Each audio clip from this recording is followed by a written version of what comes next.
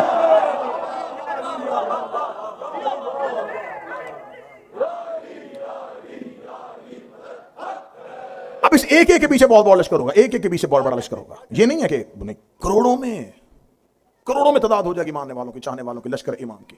لیکن پہلا خروج 313 کے ساتھ ہوگا. پہلا خروج 313 کے ساتھ ہوگا. امام 313 کو لے کے مکہ سے نکلیں گے.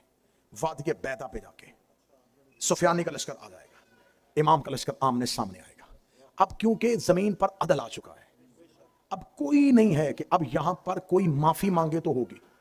نا نا نا نا نا, اب صرف انتقام کا دن ہے. اب کوئی قدموں میں گر کے کلمہ بھی پڑھے, بلکہ یہاں تک میں نے روایت میں پڑھا ہے, کتاب میری گاڑی میں موجود ہے اگر کوئی دیکھنا چاہے, کہ جب امام کوفہ میں قتل و عام کر رہے ہوں گے تو اتنی تیزی کے ساتھ یوں سر کٹ رہے ہوں گے, یا ایک شخص کہے گا ایسے تو علی بھی نہیں مارتا تھا, مہدی تلوار روکے تھا, پھر علی کی مان لیتے, علی کی. اب قدموں میں گرنے کا کوئی فائدہ نہیں. اب کوئی لا الہ الا اللہ پڑھے, محمد رسول اللہ پڑھے, علی ولی اللہ بھی پڑھے, اب اللہ نے مہلت ختم, بس اب وقت معلوم آ گیا. شیطان کو یہی کہا تھا جی لے جتنا جینا ہے, لیکن وقت معلوم تک کروں گا برداشت, لیکن وقت معلوم پہ پھر صرف انتقام ہوگا. پھر کوئی امام کے ہاتھ میں ایک پرچم ہوگا, اس پرچم کے اوپر لکھا ہوگا البیعۃ للہ, اس کے ہاتھ پہ اللہ کی بیعت کرو. اب اگر ایسے کریں گے تو میں تو پھر یہیں پہ کھڑوں گا. اس کے ہاتھ پہ اللہ کی بیعت کرو. امام کے ہاتھ پہ بیعت ہوگی, کس کی؟ اللہ کی, کیونکہ زمین پر عدل الہی, اس کی آخری حجت آ گئی ہے. اب منتقم اللہ آ گیا ہے, اللہ کا انتقام لینے والا. زمین کو حکم کر دیا جائے گا جہاں تیرا جو بھی دشمن چھپا ہوا ہے نکال باہر. زمین سے اڑا اڑا کے منافقوں کو باہر نکال لے. جس پتھر کے پیچھے کافر چھپا ہوگا پتھر بول کے مہدی یہاں چھپا ہے. جس درخت کے پیچھے چھپا ہوگا درخت بول کے کہے گا یا حجت اللہ تیرا دشمن میرے پیچھے چھپا ہے. دشمن کو کوئی جگہ نہیں ملے گی, زمین اٹھائے گی, پتھر چھپنے نہیں دے گا. امام کہے گا ہر مظلوم اپنے ظالم سے بدلہ لے. اٹھ حابیل, قابیل کو قتل کر. پہلا قتل انسانیت میں, پہلا قتل آدم کے بیٹے نے دوسرے کو کیا. امام قابیل کو قتل نہیں کریں گے, حابیل قابیل کا سر کاٹ, ویسے مار جیسے اس نے مارا تھا. ایک ایک زمین پر مقتول کو اٹھایا جائے گا. فرمایا اپنے ہاتھوں سے قاتل سے ویسے انتقام لے جیسے اس نے تجھے کیا تھا. زمین پر عدل ہوگا, مظلوم ظالم کا بدلہ لے رہا ہوگا, مقتول قاتل سے. ابھی امام کی تلوار ابھی کسی قاتل پہ نہیں چل رہی. وادی بیضا, وہاں پر دونوں طرف سے گمسان کا رن پڑ جائے گا. ادھر سے مہدی کا لشکر, ادھر سے سفیانی کا لشکر, دجال کی پوری طاقت. یوں لشکر ایک دوسرے کے آمنے سامنے آ چکے ہوں گے, یوں لشکر ایک دوسرے کے آمنے, ایسے بجلیاں چمک رہی ہوں گی, ایسے آسمان کی طرف لہو کے چھینٹے جا رہے ہوں گے. مہدی انتقام لے رہا ہوگا, یا پیچھے سے ایک آواز ہے کہ مہدی انتظار کر, میں علی آ گیا. اب جو سرکار امیر المومنین کی واپسی ہوگی, اب جو امیر المومنین کی پہلی واپسی, امیر المومنین کی, مہدی کا دادا بن کے نہیں. کہاں جا کے یہ موضوع پڑھیں حضور, قائم کا دادا بن کے نہیں, سپاہی بن کے.